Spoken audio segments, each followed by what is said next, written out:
All right, let's just jump right into it. Today, we're unpacking a seriously unsettling explainer from the Horror Homies archives. We are looking at the anatomy of a curse. This is one of those incredible cases that completely blurs the line between everyday life and absolute terrifying dark magic. We're going to forensically examine how a totally mundane late-night cab ride somehow spiraled into this massive nightmare of possession, obsession, and a deadly forgotten debt. So, buckle up. This is the Jantar Mantar horror story. So we have to start our analysis with a genuinely terrifying question. Picture this. You have a perfectly normal, highly educated college student, right? She's calm, she's totally focused on her studies, and her big dream is to become a doctor. Then, literally overnight, her entire personality just shatters. She completely stops eating, she's skipping all her classes, she starts throwing things around her bedroom in these blind, uncontrollable rages. The source material makes it super clear that this wasn't some gradual mental decline. No, this was an immediate hostile takeover of her mind. So what on earth could possibly trigger such a dramatic, violent transformation? Well, that brings us to the breaking point. Shruti's parents are absolutely terrified by these violent outbursts, right?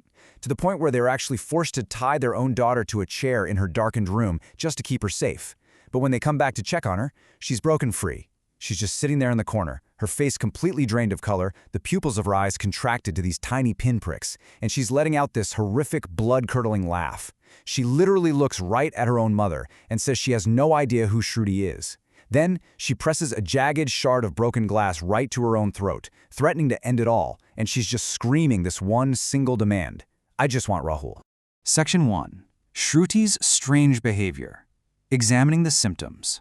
You know, what's truly terrifying here is the sheer speed of her deterioration. It's like a free fall. According to the source, this supernatural affliction kicked off on the very first night after she took a late cab ride home. It's 2 a.m., Shruti wakes up to this awful foul smell in her room and a weird tapping at her window. Out of nowhere, a bat crashes into the glass, leaving a streak of blood behind. I mean, that is a classic, ominous sign of dark forces at work. And within just a few days, this previously calm student is straight up lying to her parents, she's skipping college entirely, and she's just staring obsessively at her phone, literally waiting for a specific rideshare app to update. By that final morning, whatever dark influence this is has completely consumed her, leading to that violent episode where she had to be restrained. Section 2. Zopido driver Rahul, the enigmatic figure. Now, we need to look at this stark, honestly baffling contrast. On one side, you've got Shruti. She's wealthy, educated, she's got this incredibly bright future ahead of her.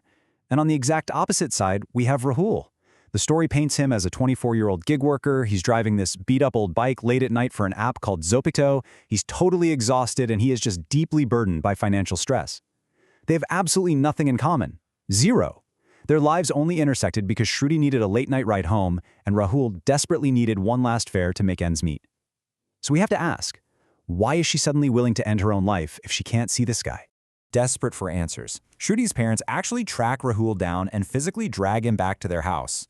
Shruti's father, Digvijay, is so blindingly furious that he just slaps Rahul right across the face. But Rahul's defense throws a massive curveball into the whole situation. He claims he's the victim here. He tells them that Shruti tracked him down on social media, started messaging him incessantly, and was demanding that he spend every waking second with her. He explains that her obsession got so suffocating and so intensely aggressive that he actually had to turn his phone off for 2 straight days just to hide from her.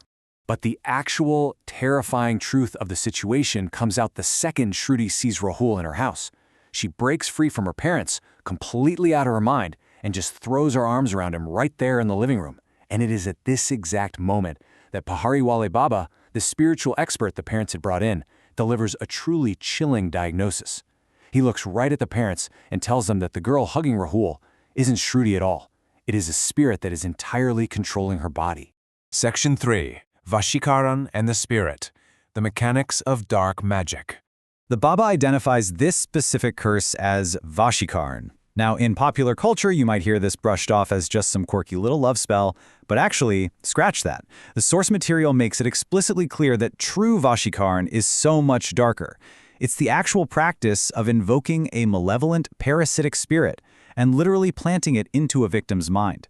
This spirit actively suppresses the victim's free will, forcing them to become hyperfixated on the person who cast the spell. So Shruti wasn't in love with Rahul at all. She was being piloted by a demonic entity that was programmed to obsess over him. Section 4. A mysterious advertisement. Summoning the entity. To figure out how this happened, the story flashes back to the very night Rahul dropped Shruti off at her house. On his way home, he spots this really eerie advertisement just pinned to a tree in the dark, claiming it can fulfill absolutely any desire. Intoxicated by how beautiful Shruti was and his own desperate wish for a better life, he texts the number. And you guys, the process is disturbingly modern and simple. It's literally 3 steps. Step 1, he texts his desire to have this girl. Step 2, the mysterious occult practitioner replies, asking for a photo of her, which Rahul easily just grabs from her social media and sends over. Step 3, the practitioner agrees to cast the spell, but states that a payment absolutely must be made once the wish is fulfilled. And Rahul, who is just enjoying all of Shruti's sudden, crazy attention, completely ignores that final step. And here is the fatal price of the curse. 5,000 rupees.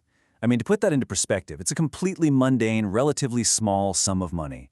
Rahul got exactly what he wanted, but he forgot to pay the very dangerous people who handed it to him. So the absolutely crucial takeaway here is that dark magic does not work for free. When Rahul failed to pay, those practitioners didn't just casually cancel the spell. No, they weaponized the unpaid debt.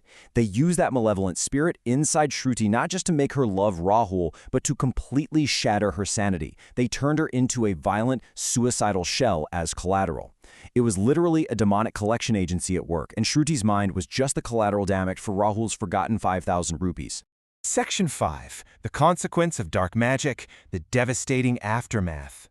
Because escaping the trap of the occult, it is never simple, and it is never clean. The source notes that Pahari Wale Baba had to perform a grueling, exhausting exorcism that took 3 to 4 months just to pull Shruti back from the absolute brink of madness. Rahul, completely consumed by his own guilt and fear, vanished. He never saw her again. But for me, the absolute most chilling detail is this. Even after months and months of intense spiritual cleansing, Shruti, who remembers absolutely nothing of this entire ordeal, still occasionally murmurs Rahul's name completely unconsciously.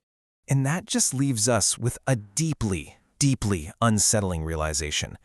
The Baba warned them that escaping this kind of tantric web is incredibly difficult. If Shruti is still randomly whispering his name in her sleep, it really forces us to ask the question, is that entity truly gone? Or is a tiny fragment of that Vashikaran spell just a shadow of that demonic possession still lying completely dormant inside her mind, just waiting to wake up again?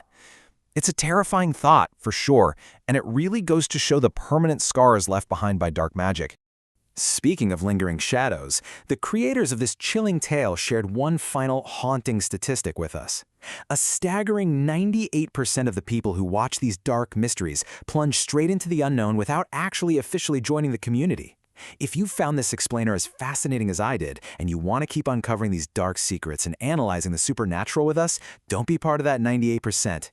Hit that subscribe button, leave a comment down below to support the channel, and make sure you never miss our next deep dive into the unknown. Thanks so much for learning with us today.